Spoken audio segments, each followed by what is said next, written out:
বাংলাদেশে এই যে হত্যাকাণ্ডগুলোর কথা আমরা বলছি, এগুলোর প্রেসক্রিপশন করা থেকে শুরু করে বাস্তবায়ন করা প্রত্যেকটা জায়গায় পার্শ্ববর্তী দেশ তাদের এজেন্সির সক্রিয় প্রত্যক্ষ পরোক্ষ অংশগ্রহণ ছিল। বর্তমান ক্ষমতাসীন দল বাংলাদেশের প্রত্যেকটা সেক্টরে ওই একই কাজগুলো আগের মতো করে ভিন্ন রূপে করছে। উদাহরণ হিসাবে আপনি দেখেন,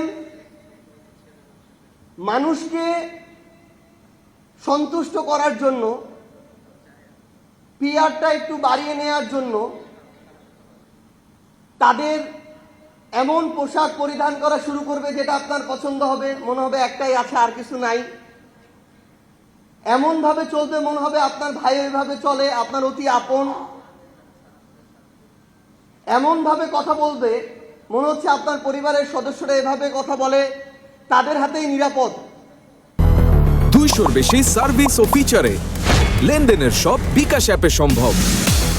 কিন্তু আমরা দেখছি 24-এর আগে মিডিয়াকে যেভাবে কৌশলগতভাবে সিআরআই দিয়ে হোক, এজেন্সি দিয়ে হোক দখল করা হতো, 26 নির্বাচন পরবর্তী সময়ে বর্তমান ক্ষমতাসীন দল তার চেয়ে নগ্নভাবে মিডিয়াকে দখল করছে।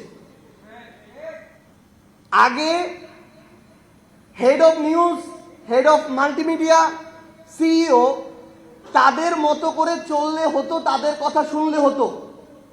আর এখনকার শর্ত হচ্ছে হাউজের সিইও থেকে শুরু করে head of news, head of multimedia প্রত্যেককে বিএনপির দলীয় হইতে হবে। এখনকার শর্ত হচ্ছে এই দলীয় হওয়ার পরও মন শান্তি হয় না, এবার ওই মিডিয়া হাউসের শেয়ার আমার এই নেতাকে দিতে হবে, তারপর শান্তি।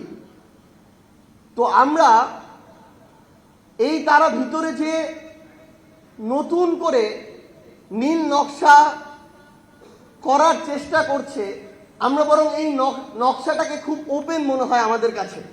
তাদের অপরিণত আচরণের কারণে, অসহনশীলতার কারণে এবং অতিরিক্ত ক্ষুধার কারণে আমরা দেখি বিগত 16 বছরে এই বাংলাদেশে এই যে হত্যাকাণ্ডগুলোর কথা আমরা বলছি, এগুলোর প্রেসক্রিপশন করা থেকে শুরু করে বাস্তবায়ন করা প্রত্যেকটা জায়গায় পার্শ্ববর্তী দেশ তাদের এজেন্সির সক্রিয় প্রত্যক্ষ পরোক্ষ অংশগ্রহণ ছিল।